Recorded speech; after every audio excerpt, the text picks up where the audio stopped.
जादुई फूल आणि राणीची गोष्ट. एकदा एका राज्यात एक सुंदर राणी राहत होती. ती खूप दयाळू होती, पण तिला एक दुःख होतं. तिच्या राज्यातले लोक नेहमी आनंदी नव्हते. एके दिवशी राणी जंगलात फिरायला गेली. तिथे तिला एक वृद्ध स्त्री भेटली. ती म्हणाली, "राणी, तुला खरं सुख हवं असेल तर हे जादुई फूल घे." राणीने विचारलं, "हे फूल काय करेल?" वृद्ध स्त्री हसून म्हणाली, "हे फूल जिथे असेल तिथे आनंद पसरतो. पण एक अट आहे, हे फूल फक्त निस्वार्थ मनाने वापरलं पाहिजे." राणीने फूल घेतलं आणि महालात आणलं. तिने ते आपल्या खोलीत ठेवलं आणि खरंच ती खूप आनंदी वाटू लागली.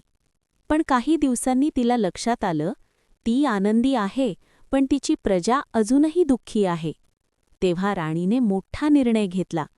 ती म्हणाली, "हा आनंद फक्त माझ्यासाठी नाही." तिने ते जादुई फूल गावाच्या चौकात ठेवलं. आणि मग काय? हळूहळू संपूर्ण गावात आनंद पसरू लागला. लोक हसू लागले, एकमेकांना मदत करू लागले.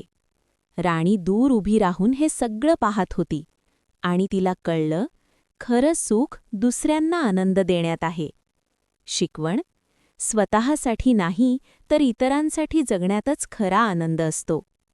अशाच छान गोष्टीसाठी प्रिसो स्टोरीजला लाईक, शेअर, सबस्क्राईब करा. Thank you.